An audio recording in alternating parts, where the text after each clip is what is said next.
Ready to move in premium triplex villas at Bachapalli APR Projects. ఎప్పుడైనా అలసిపోయినట్టుగా అనిపించిందా? నాకు కష్టం వచ్చినా, కాలు నొచ్చినా అదిమి పెట్టుకొని ఓపికగా ప్రజలు విశ్వాసంతోటి, నమ్మకంతోటి ఒక గొప్ప బాధ్యత తెలంగాణ రాష్ట్ర ముఖ్యమంత్రికి ఇచ్చిండ్రు. దాని బాధ్యతతో నిర్వహించాలని చెప్పి నేను ప్రయత్నం చేస్తున్నా కదా మిత్రులారా. ఎవరికైనా ఎప్పుడైనా ఏమైనా అన్యాయం ఏం చేసినామా? ఇవాళ ఎందుకు 3 నెలలు 6 నెలలు ఈ ప్రభుత్వాన్ని పడగొడతామని ఇక్కడ కేడీ అంటుండు, అక్కడ మోడీ అంటుండు. మీరు ఒక్కసారి ఆలోచన చేయండి. ఏమిటి దుర్మార్గం అని నేను అడుగుతున్నా. కేసీఆర్ ఎన్నికైతే 10 ఏళ్ళు ముఖ్యమంత్రిగా ఉండొచ్చు. నరేంద్ర మోడీ ప్రధానమంత్రిగా ఎన్నికైతే 10 ఏళ్ళు ఆయన ఢిల్లీలో దర్బార్ చెలాయించవచ్చు.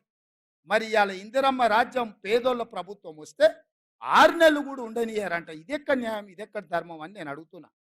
ఇది న్యాయమా? మీరు ఆలోచన చేయండి. ఏం ఉద్దేశం, ఏం ఆలోచన? అక్కడ మోడీ అయినా ఇక్కడ కేడీ అయినా ప్రజల చేత ఎన్నికైన ప్రభుత్వం 40% ఓట్లతోని గెలిచిన ప్రభుత్వాన్ని పడగొడతామంటే ఇది ప్రజాస్వామ్యానికి, దేశానికి మంచిదా అని నేను అడుగుతున్నా. విజ్ఞులు, మేధావులు ఆలోచన చేయాలి. దుర్మార్గమైన రాజకీయాలను పాత్ర వెయ్యాలి. ఎందుకు పడగొడతామంటున్నా మా ప్రభుత్వాన్ని? అంటే పార్టీ ఫిరాయింపులు, పార్టీలను చీల్చడం, ప్రభుత్వాలను పడగొట్టడమే మీ నీతి, మీ జాతి అని నేను అడుగుతున్నా. ఒక పాలమూరు బిడ్డ, ఒక రైతు బిడ్డ ఇవాళ కుర్చీలో కూర్చుంటే చూసి ఓర్వలేకపోతురా? ఏం మా పాలమూరు బిడ్డలకు అర్హత లేదా? మేము చదువుకోలేదా? మాకు హక్కులు లేవా? మేము ఈ రాష్ట్రంలో ప్రజలం కాదా? 4 కోట్లలో మేము లేమా? ఈ 4 కోట్ల ప్రజల కష్టాలలో మేము పోరాటం చేయలేదా? మేము తెలంగాణ ఉద్యమంలో లేమా? తెలంగాణ ఉద్యమంలో ఆ బేకార్ గారిని నుంచి పార్లమెంటుకు పంపించింది మేం కాదా? పాలమూరులో ఊరు లేదు, పార్లమెంటులో నోరు లేదు. అయినా బేకారోడు కరీంనగర్ నుంచి మన జిల్లాకు వలసి వస్తే మనం గెలిపియలేదా? మన మంచితనం చేతగంతనమా అని నేను అడుగుతున్నా మా యువకుల్ని. కొడకల్లారా, ఎవడన్నా టచ్ చేసి చూడండి. మా పాలమూరు బిడ్డలు అగ్ని కణికలై,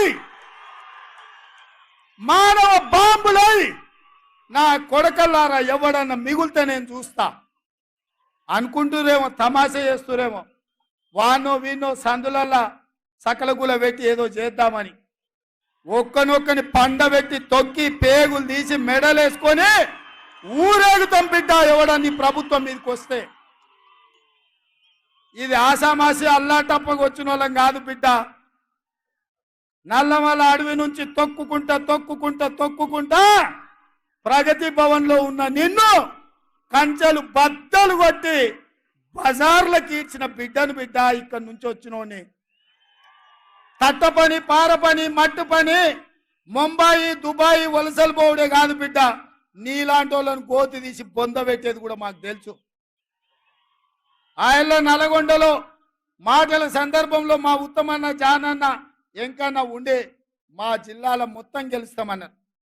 సంతోషమయ్యా, మీరు ఎన్నన్నా గెలవండి, మా బిడ్డలు ఇంకొక సీట్ ఎక్కువ గెలిపిస్తారని చెప్పిన. నేను ఆడనే నల్గొండలు చెప్పిన. ఇవాళ మా ఎంకన్నోళ్ళు 11 గెలిస్తే మా బిడ్డలు 12 గెలిపించిరా. మళ్ళీ మా ఎంకన్న ఇవాళ అంటనే ఉండి పక్కల నుంచి, మా నల్గొండ భువనగిరి మేము అల్క గెలుతామే, మరి నీ సంగతి ఏందని.